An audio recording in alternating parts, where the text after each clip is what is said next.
All right, section 4.3. This is continuing in our discussion of differential equations. So these are called separable equations. It's just a style of equations.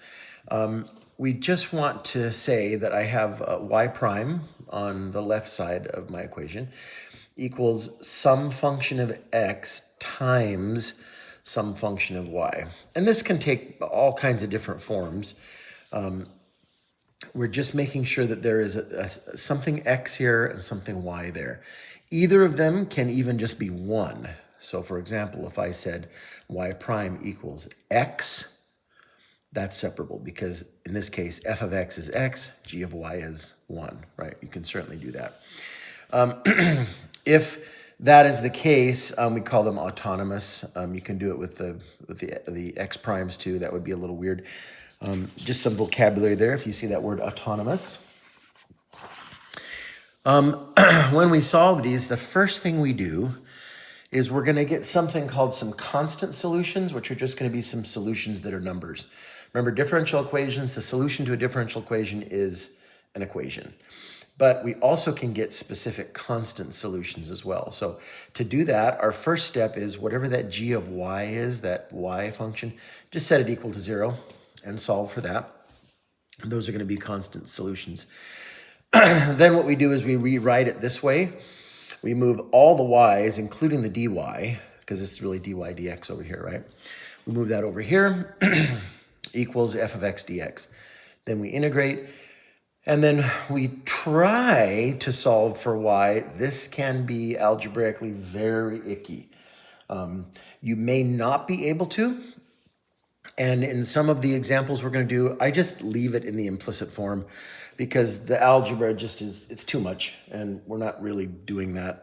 So once you solve, you can just leave it implicit if you need to.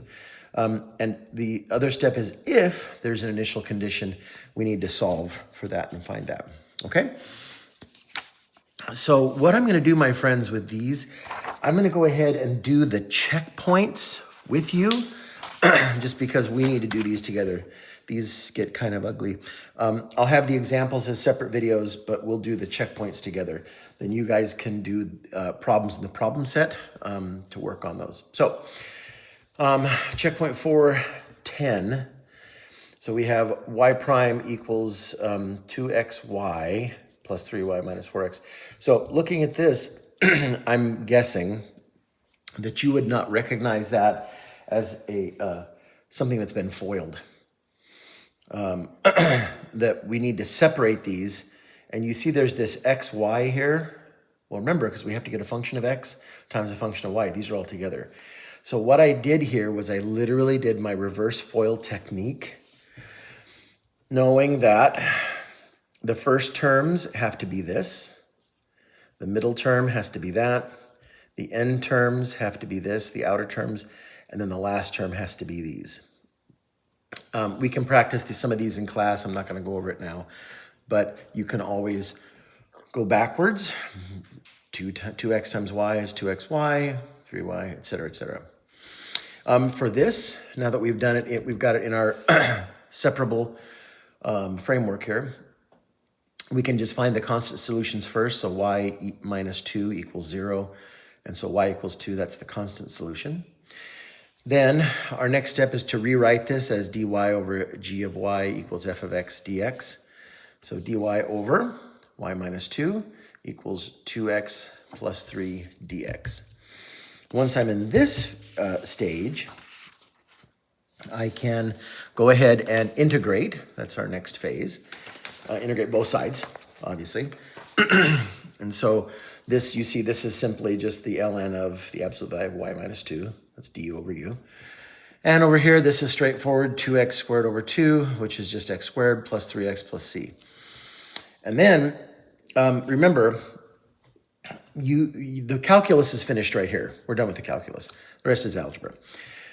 Remember that we want to solve for y. And in all of these, because you're doing this dy over whatever the function is here, you're going to end up getting this. And in order to cancel an ln, we need to do an e to the, right? So I'm going to e to the both sides. So this is e to the ln of the absolute value of y minus 2, e to this whole thing, right? Well, over here, this cancels, right? Remember the e to the ln cancels. So I'm just left with the absolute value of y minus 2. Over here, I'm going to leave this. Now, remember, when we're adding these exponents, remember it's the same as multiplying. So can I pull this c out here to make this e to the c times e to the x squared plus 3x? Can I do that? Yes, it's sneaky, but here's why. Isn't e to the c just another number? It is. And so that becomes my new c here. You see how I did that? I just pulled that out and made that a new c. And so now I have absolute value of y minus 2 equals c. Now, I'm going to fuss about the book at this point. Some of you would realize that, hey, Mr. Lucas, hang on a second. C can float. It can be either positive or negative, right? And it can. And in one of the other problems subsequently, they don't do this. They just get rid of the absolute value signs and let it float because it can be positive or negative. In this example, they instead put the plus or minus. Either way, it doesn't matter. So we're just removing the absolute value brackets and then add 2 to both sides. And so my final answer is 2 plus or minus c times e to the that. That's it. Now, if there was a initial condition, we would need to put that in at this point and find out what c is. All right. So let's skip along to the next checkpoint, 4.11. This one is an initial condition problem, so we can work on that. It's right here, and here's our initial condition. X is 0, y equals negative 3. Notice in this case, they're very nice to us in that they already left this in our separable form. Doesn't matter that there's a 6 here, we don't really care. So I'm just going to divide everything by this to move that over there, and I've got this. So now I'm here. Notice, my friends, this is a PFD. So we're going to push pause on this problem, and we're going to resolve this PFD on its own on the next page right here. So we're just going to pull that out here. There was a 6 up here.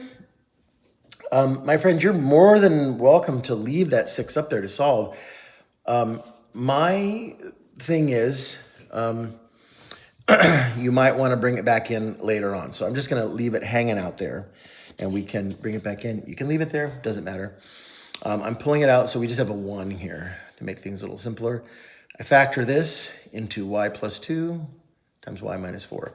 So here's my setup for my linear non-repeating, and I solve here. Blah, blah, blah, blah, blah, blah, blah. I get down here, and then I get negative 1/6 and positive 1/6 for my A and my B. Then I'm going to come back over here and plug that in. Remember, these are in the numerator for the A and the B, so I'm going to pull them out here. And notice, this is that 6 that we carried. Well, guess what's going to happen? I'm going to pull that 1/6 out from both of these. It cancels with that. So I just have negative over here. And I'm going to integrate. So this is negative ln of y plus 2 plus ln of y minus 4. So this was my answer to that one side. Now I'm going to go back. I'm going to return with this back to the original problem. And remembering that the right side was this. We just finished the left side. Integrating the right side's easy. That's just 2x plus 1. Right? Very straightforward. So this is what we just did. That's what we had there. This is the right side. So here we are. And I can combine these. I just resorted these. So this was a negative. That turns this into a division problem. And again, we're going to do the e to the. That cancels this. Does this to this side. There's that e to the c, which becomes a c. That's just automatic. So you don't have to worry about it. And then I've got this, y minus 4 over y plus 2 equals c, e to the that.